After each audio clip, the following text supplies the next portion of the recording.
വയനാട്ടിലെ മനുഷ്യ വന്യജീവി സംഘർഷത്തിൽ കൃഷി വകുപ്പ് മന്ത്രി ടി സിദ്ദിഖിന്റെ നേതൃത്വത്തിൽ ഇന്ന് ഉന്നതതല യോഗം ചേരുന്നു. ഉച്ചയ്ക്ക് 2 മണിക്കാണ് യോഗം. ചീഫ് വൈൽഡ് ലൈഫ് വാർഡനും മറ്റ് വനംവകുപ്പ് ഉദ്യോഗസ്ഥരും ഈ യോഗത്തിൽ പങ്കെടുക്കുന്നുണ്ട്. അതേസമയം മേപ്പാടിയിൽ സ്ത്രീയെ കൊലപ്പെടുത്തിയ കാട്ടാനയെ മയക്ക് വെടിവെച്ച് പിടികൂടാനുള്ള ദൗത്യം ഇപ്പോഴും തുടരുകയാണ്. വയനാട്ടിൽ നിന്ന് കാളിദാസൻ ദേവദത്തം ചേരുന്നു. Kalidasan, good morning. എന്താണ് കൂടുതൽ കാര്യങ്ങൾ വയനാട്ടിൽ നിന്ന്?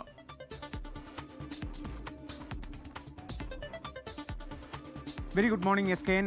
എന്തായാലും മേപ്പാടിയിൽ സ്ത്രീയെ കൊലപ്പെടുത്തിയ കാട്ടാനയെ പിടികൂടാനുള്ള ദൗത്യം ഈ ദിവസങ്ങളിൽ കഴിഞ്ഞ 2 ദിവസമായി തുടരുകയാണ്, 3 ദിവസമായി തുടരുകയാണ്. ഇന്നും അത് തുടരുന്നു. 9 മണി മുതലാണ് ആ ദൗത്യത്തിലേക്ക് വനംവകുപ്പ് സംഘം ഇറങ്ങുക. 2 കുങ്കിയാനകൾ അടക്കം എത്തിച്ചിട്ടാണ് ഈ ഒരു നിരീക്ഷണം അടക്കം ആ ഒരു പ്രദേശത്ത് നടത്തുന്നത്. പ്രദേശത്തെ ഭൂഘടന വലിയ വെല്ലുവിളിയാകുന്നുണ്ട്. അതോടൊപ്പം തന്നെ കാട്ടാന കൂട്ടമായുള്ളതും ഏത് കാട്ടാനയാണ് ആ സ്ത്രീയെ കൊലപ്പെടുത്തിയത് എന്നുള്ളത് തിരിച്ചറിയാനുള്ളതും ഇത്തരത്തിലുള്ള കുറേ പ്രതിസന്ധികളൊക്കെ ഉണ്ടാക്കുന്നുണ്ട്. എന്തായാലും നിലവിൽ ഈ നിരീക്ഷണം കൃത്യമായി നടക്കുന്നുണ്ട്. ആക്രമണം കൂടുതൽ ആ പ്രദേശത്ത് ഉണ്ടാകാതിരിക്കാനുള്ള നടപടികളൊക്കെ ചെയ്തു വരുന്നും കൂടിയുണ്ട്. അതോടൊപ്പം തന്നെ മനസ്സിലാക്കേണ്ടത് ഇന്നിപ്പോൾ ഈ പ്രശ്നവുമായി ബന്ധപ്പെട്ടാണ് വലിയ പ്രതിഷേധമുണ്ടായത്. അതിനുശേഷമാണ് ഇത്തരത്തിലൊരു യോഗത്തിലേക്ക്, ഉന്നതതല യോഗം ചേരാമെന്നുള്ള തീരുമാനത്തിലേക്ക് തന്നെ കൃഷി വകുപ്പ് മന്ത്രി ടി സിദ്ദിഖ് അടക്കം എത്തിയത് എന്നുള്ളതാണ്.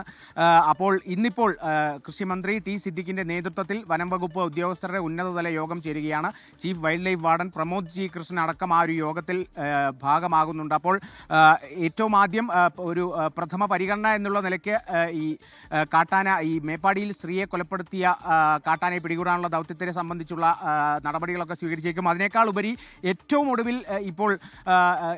ഒടുവിൽ പാലക്കാട് നടന്ന സംഭവം അടക്കം വലിയ രീതിയിൽ അത് ചർച്ച ചെയ്യപ്പെട്ടേക്കും ഇനിയുള്ള മണിക്കൂറുകളിൽ എന്നുള്ളതും കൂടിയാണ്. വലിയ കൃഷിനാശമൊക്കെ ഉണ്ടായിട്ടുണ്ട്, കൃഷി നശിപ്പിക്കാൻ വന്നതാണെന്നുള്ളതാണ് നമ്മൾ അത്തരത്തിലുള്ള വിവരങ്ങൾ പാലക്കാട് നിന്നൊക്കെ നമുക്ക് ലഭിച്ചിട്ടുള്ളത്. അപ്പോൾ ഇന്നത്തെ ദിവസം ഒരു കാട്ടാന ആക്രമണം ഉണ്ടായ സ്ഥിതിക്ക്, ഇത്തരത്തിലൊരു ആക്രമണം കൂടി ഉണ്ടായ സ്ഥിതിക്ക് ആ ഒരു സംഭവത്തെ കൂടി അപലപിക്കുന്ന രീതിയിലായിരിക്കും ആ ഒരു യോഗം കൂടുക. അതിനെ സംബന്ധിച്ചുള്ള നടപടികളും ഒക്കെ തന്നെ ഉണ്ടാകുമെന്നുള്ളതും കൂടിയാണ് നമുക്ക് ഏറ്റവും ഒടുവിൽ മന്ത്രിവൃത്തങ്ങളിൽ നിന്നും ലഭിക്കുന്ന വിവരങ്ങൾ കൂടി. ഇന്ന് 2 മണിയോടെയാണ് ഉന്നതതല യോഗം ചേരുന്നത്. Chief wild life warden Pramod G Krishnan അടക്കം ഇതിന്റെ ഭാഗമാകുന്നുണ്ട്. കൂടുതൽ നടപടികൾ കൃഷിമന്ത്രിയുടെ നേതൃത്വത്തിൽ തീരുമാനിക്കും. അതിനുശേഷം വനംവകുപ്പ് മന്ത്രി ചേരുമെന്നുള്ളതായിരുന്നു കഴിഞ്ഞ ദിവസങ്ങളിലൊക്കെ നമുക്ക് അറിഞ്ഞിരുന്നത്. പക്ഷേ വനംവകുപ്പ് മന്ത്രി ഈ യോഗത്തിന്റെ ഭാഗമാകില്ല എന്നുള്ള വിവരങ്ങൾ കൂടിയുണ്ട്. അതിനുശേഷം വനംവകുപ്പ് മന്ത്രിയുമായി ഒരു കൂടിയാലോചനയ്ക്ക് ശേഷമായിരിക്കും കൂടുതൽ തീരുമാനങ്ങളിലേക്കും നടപടികളിലേക്കും കടക്കുക എന്നുള്ളതാണ് അറിയുന്നത്.